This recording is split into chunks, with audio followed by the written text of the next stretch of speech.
ಬಡವರ ಅನ್ನಭಾಗ್ಯ ಅಕ್ಕಿಗೆ ಕನ್ನ ಸಿಸಿಟಿವಿ ಕಣ್ಗಾವಲಿನಲ್ಲೇ ದಂಧೆ. ಅಧಿಕಾರಿಗಳ ಕಾಟಾಚಾರದ ದಾಳಿ. ಎಫ್ಐಆರ್ ಆಗಿದ್ರೂ ಕ್ರಮ ಆಗ್ತಿಲ್ಲ ಯಾಕೆ? ದಂಧೆಕೋರರ ರಕ್ಷಣೆ ಆಗ್ತಾ ಇದೆಯಾ? ಅಧಿಕಾರಿಗಳು ಕಳ್ಳಾಟ ಆಡ್ತಾ ಇದ್ದಾರೆ. ಅನ್ನಭಾಗ್ಯಕ್ಕೆ ಕನ್ನ ಅಧಿಕಾರಿಗಳ ಕಳ್ಳಾಟ.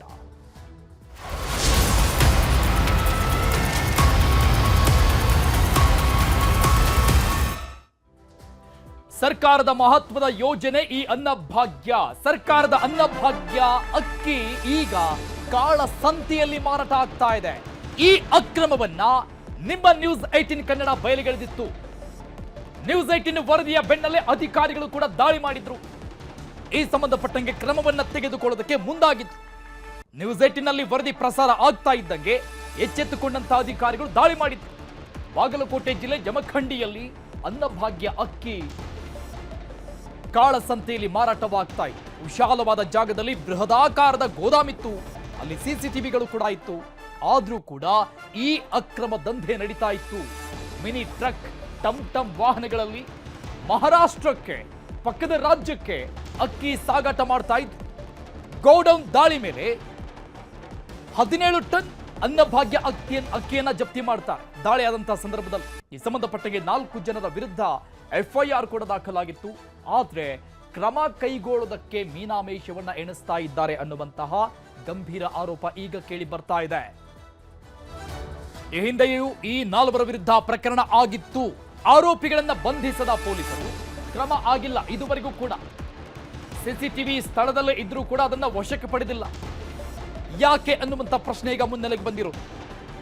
ಕಾಟಾಚಾರದ ದಾಳಿ ಆಯ್ತಾ? ಹಾಗಾದ್ರೆ ಸಿಸಿಟಿವಿ ಅಲ್ಲೇ ಇದೆ, ಎಲ್ಲವೂ ಕೂಡ ರೆಕಾರ್ಡ್ ಆಗಿದೆ. ಆದ್ರೆ ಅದರ ಪರಿಶೀಲನೆಗೆ ಪೊಲೀಸ್ ಅಧಿಕಾರಿಗಳು ಮುಂದಾಗ್ತಾ ಇಲ್ಲ.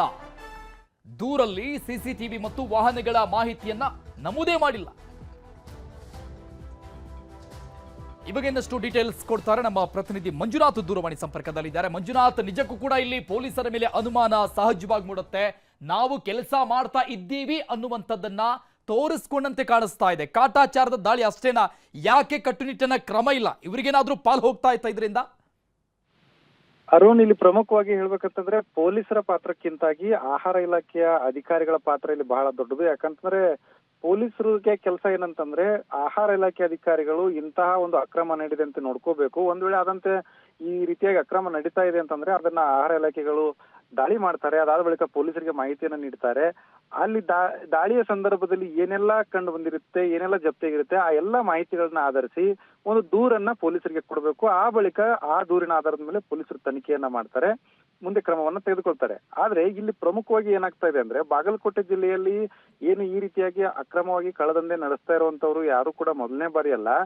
ಈ ಹಿಂದೆನೂ ಕೂಡ ಇವ್ರ ಬಗ್ಗೆ ಸಾಕಷ್ಟು ಆರೋಪಗಳು ಕೂಡ ಕೇಳಿ ಬಂದಿದ್ದಾವೆ, ದಾಳಿಗಳಾಗಿದ್ದಾವೆ, ಎಫ್ಐಆರ್ ಕೂಡ ಆಗಿದ್ದಾವೆ. ಆದ್ರೆ ಎಫ್ಐಆರ್ ಗಳು ಆದ್ರೂ ಕೂಡ ಇವ್ರು ಯಾಕೆ ಈ ರೀತಿಯಾಗಿ ದಂಧೆಯನ್ನ ಅದೇ ಜಾಗದಲ್ಲೇ ಮುಂದುವರಿಸ್ತಾರೆ ಅಂತಂದ್ರೆ, ದಾಳಿ ಆದಂತ ಸಂದರ್ಭದಲ್ಲಿ ಆಹಾರ ಇಲಾಖೆ ಅಧಿಕಾರಿಗಳು ಏನು ಸ್ಥಳಕ್ಕೆ ಭೇಟಿ ನೀಡ್ತಾರೆ, ಅವರು ಆ ಅಕ್ಕಿಯನ್ನ ಜಪ್ತಿ ಮಾಡ್ಕೊಂಡಿದ್ದು ಬಿಟ್ರೆ ಡ್ರೈವರ್ಗಳ ಮೇಲೆ ಪ್ರಕರಣ ದಾಖಲು ಮಾಡುವಂತದ್ದು, ಇನ್ನೊಂದು ಕೆಲವೊಂದ್ಸರಿ ಲೇಬರ್ಗಳ ಮೇಲೆ ಪ್ರಕರಣ ದಾಖಲು ಮಾಡಿ ಆ ಮೂಲ ಮಾಲೀಕ ಯಾರಿರ್ತಾನೆ ಅವನನ್ನ ಬಚಾವ್ ಮಾಡುವಂತ ಕೆಲಸವನ್ನ ಆಹಾರ ಇಲಾಖೆ ಅಧಿಕಾರಿಗಳು ಮಾಡ್ತಾನೆ ಬಂದಿದ್ದಾರೆ. ಇದಕ್ಕೆ ಸ್ಪಷ್ಟ ಉದಾಹರಣೆ ಅಂತಂದ್ರೆ ಇವರು ಸೀಸ್ ಮಾಡಿದಂತ ಅಕ್ಕಿಯನ್ನು ಕೂಡ ವಾಪಸ್ ಕೊಟ್ಟಿರುವಂತಹ ಉದಾಹರಣೆಗಳಿದಾವೆ. ಯಾರು ಕೂಡ ಇದುವರೆಗೆ ಅರೆಸ್ಟ್ ಆದಂತಹ ಉದಾಹರಣೆಗಳಿಲ್ಲ. ಬದಲಿಗೆ ವರದಿ ಮಾಡೋಕೆ ಹೋದಂತ ಮಾಧ್ಯಮದವರ ಮೇಲೆ ಕೂಡ ಇವರು ದಬ್ಬಾಳಿಕೆಯನ್ನ ದೌರ್ಜನ್ಯ ನಡೆಸಿದ್ರು ಕೂಡ ಅಧಿಕಾರಿಗಳು ಮಾತ್ರ ಮೌನ ವಹಿಸಿದ್ದಾರೆ. ಇದರಲ್ಲಿ ಪ್ರಮುಖವಾಗಿ ಆಹಾರ ಇಲಾಖೆ ಅಧಿಕಾರಿಗಳು ಅವರ ರಕ್ಷಣೆಗೆ ನಿಂತಿದ್ದಾರೆ. ಅವರ ತಾಳಕ್ಕೆ ತಕ್ಕಂತೆ ಸ್ಥಳೀಯ ಪೊಲೀಸರು ಕೂಡ ಕುಣಿತಾ ಇದ್ದಾರೆ. Thank you Manjunath ಡೀಟೇಲ್ಸ್ಗೆ.